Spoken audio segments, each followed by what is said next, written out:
Graça e paz, amados, maravilha do Senhor, corra linda, joia preciosíssima do Todo-Poderoso Deus, abençoada e abençoada. Mais um Café com Deus com o pastor Maurício Loureiro.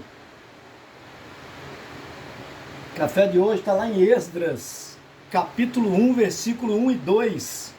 Lembrando a você que o livro de Esdras foi escrito pelo próprio autor Esdras, mais ou menos 400 e alguma coisa, quase 500 anos antes de Cristo.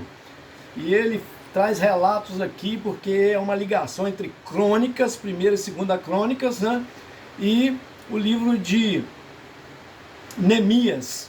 Então traz aqui historicamente coisas para nós, aprendizados extraordinários, porque o período dos reis praticamente agora tinham sido dominados, né? Como eu falei, sobrou alguns reis que foram dominados e pagaram tributos, depois foram escravizados, levados para a Babilônia, e lá tiveram que servir a Faraó, né? Ao rei da Babilônia, a Neco e, né, outros mais. E foi um período de 70 anos, foi avisado por Jeremias, ele profetizou isso, tá? Lá no capítulo 25 de Jeremias, versículo 11, ele fala que seriam 70 anos, você vê que ele está vivendo nesse período de Josias, nós comentamos sobre isso, Joaquim, e ele traz profetizando, falando que Deus estava advertindo, mas eles não estavam nem aí, o povo não estava nem aí para a advertência de Deus. É assim mesmo, a palavra está sendo pregada. A Bíblia é o livro mais adquirido no mundo e mais, mais antigo do mundo e o mais atual do mundo, é o best-seller de todos os best-sellers. Então não tem desculpa. E o evangelho é pregado nas rádios, na televisão, na internet, né, na imprensa escrita, em todos os lugares. Não tem desculpa para dizer, eu não ouvi Deus falar. Deus está falando. Vamos lá. Então vamos aprender com Deus aqui.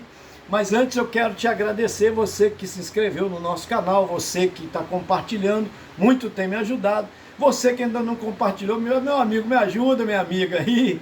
Vai lá e compartilha para nós, nos ajudando a levar o Café com Deus. O que é o Café com Deus? Uma palavra e oração por você e sua família, uma palavra de Deus, né? E a palavra não volta vazia, ela transforma o ambiente, é como a água.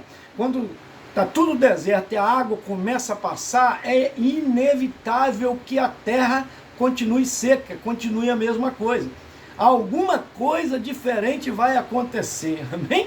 As margens do rio vão haver vegetais, os animais vão se achegar para beber água. É assim a palavra de Deus, não volta para si vazia, mas antes faz o que lhe apraz. Então vamos lá, aqui está bem escrito assim para nós, ó, versículo 1 e 2 de Esdras.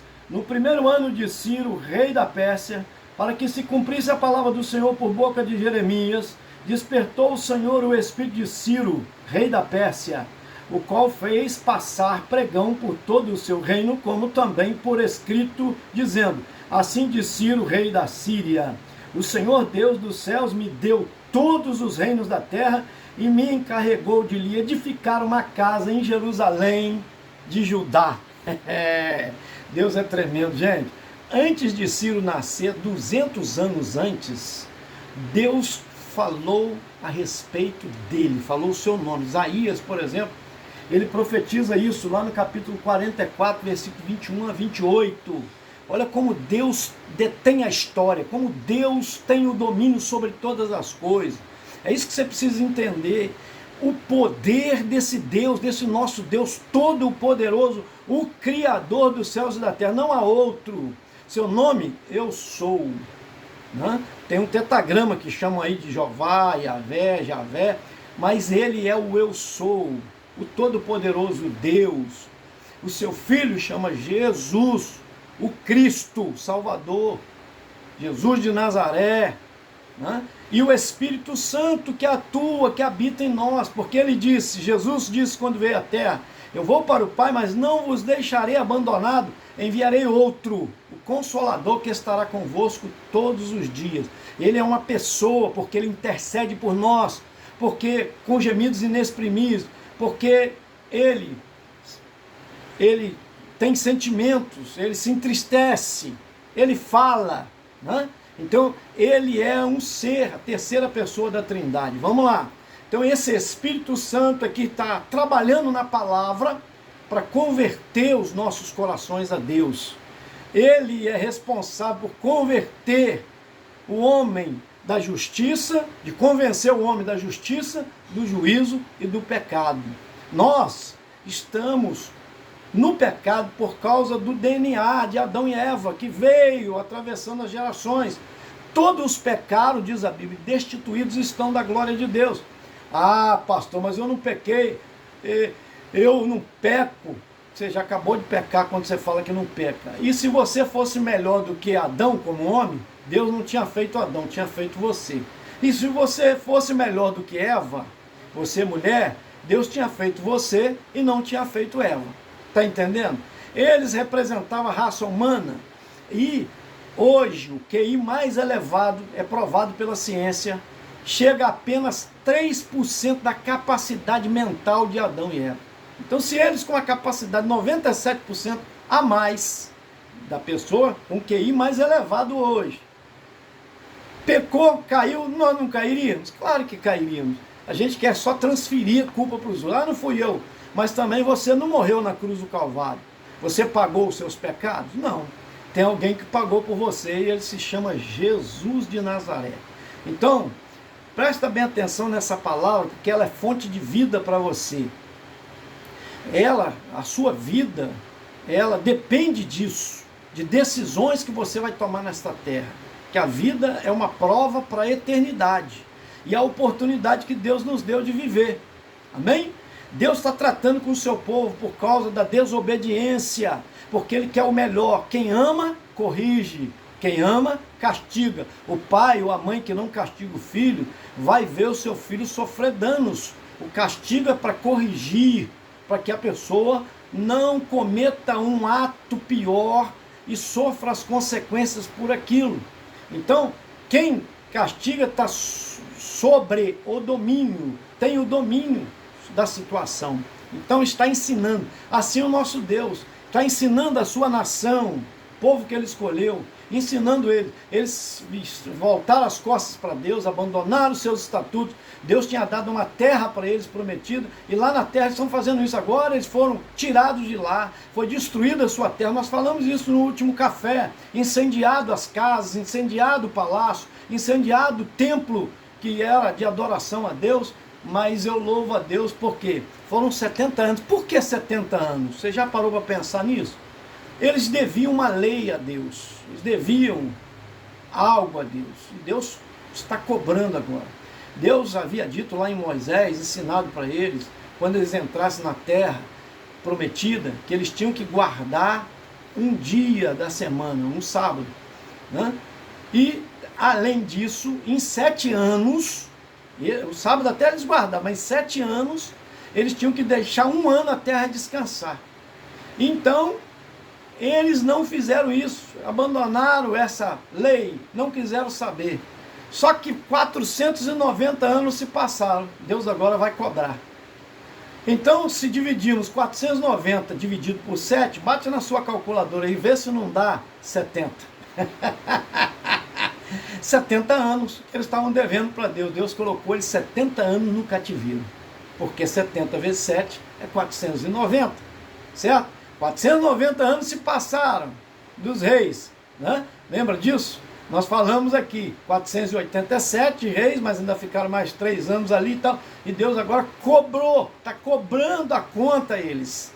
490 anos se passaram, não guardaram a lei, esta lei. E agora Deus está cobrando deles. Por isso eles estão 70 anos escravos do inimigo.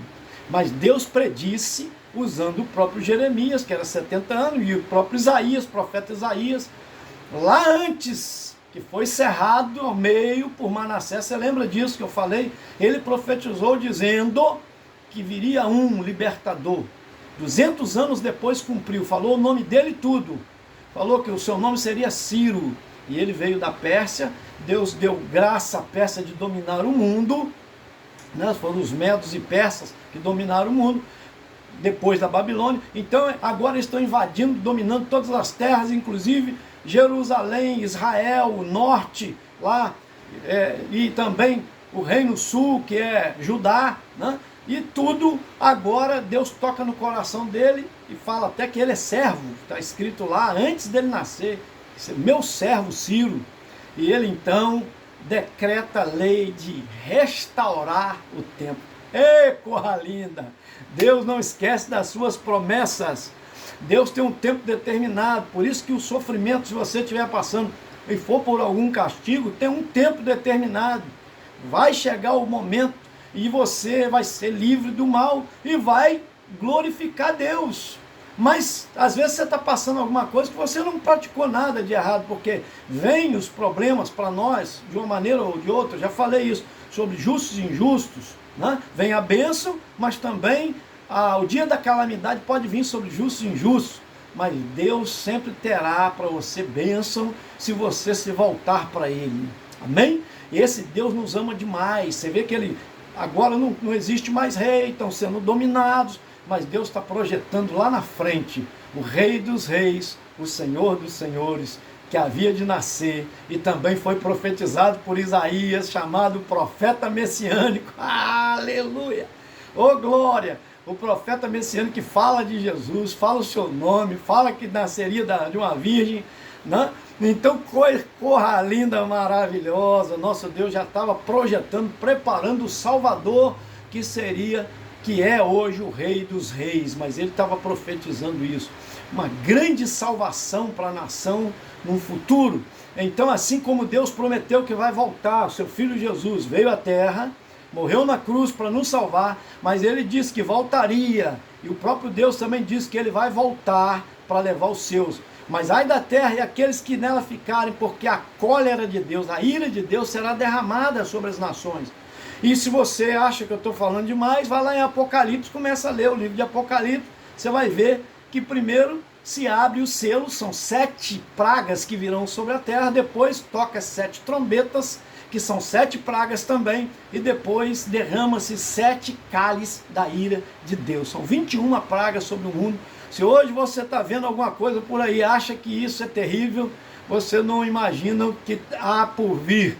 Então vale a pena servir a Deus, meu amado, glorificar o seu nome. Eu te convido a isso, a se render a Ele, aceitar Jesus Cristo como Rei dos Reis, para reinar sobre a sua vida, seja um súdito deste reino, para você ser salvo e reinar com Ele. Quando depois de passar esse período da ira de Deus, Deus vai implantar o milênio sobre aqueles que aceitaram a Cristo, que morreram, né, por amor à causa de Cristo, e ressuscitarão e reinarão com Ele. E aqueles remanescentes da terra verão o seu governo. Amém? Quero orar por você, Pai. Coloco nas tuas mãos essa vida, abre o entendimento, dê a graça em nome de Jesus. Deus, no último café com Deus, foi cortado porque a memória do celular estava cheia, mas eu coloco nas tuas mãos ainda os pedidos de oração que nós precisamos dar continuidade, que a Rita Vieira, lá de São João de Meriti, a sua família, ó Deus, abençoa José Maurício de Souza, sua família, Joel Martins, também de Parainópolis, Paraná, e a sua família, a Carol Silva, também que aniversariou, Pai amado, a Elizabeth Oliveira e família, Lena Mendes, que pede oração pelo Luiz Eduardo, Deus, pastor Alex Marcondes também, ó Deus, abençoa o teu filho, dando a graça a ele de um automóvel. Deus, Aline Queiroz, Ari de Aziz, que está hospitalizada, toma nas tuas mãos, ó Deus, também a Maria Vidal e família, o Edson Augusto da Silva e família, Terezinha Carmelina e família, a Roseila Parreira Gomes e família, a Samira Carvalho e família, Manfrine Calmona e família, Leda Ferreira da Silva e família, Alcina Lúcia e família, sua causa também, Yolanda Pinho, em nome de Jesus. Esse foi mais um Café com Deus. Senta o dedo aí, me ajuda, gente!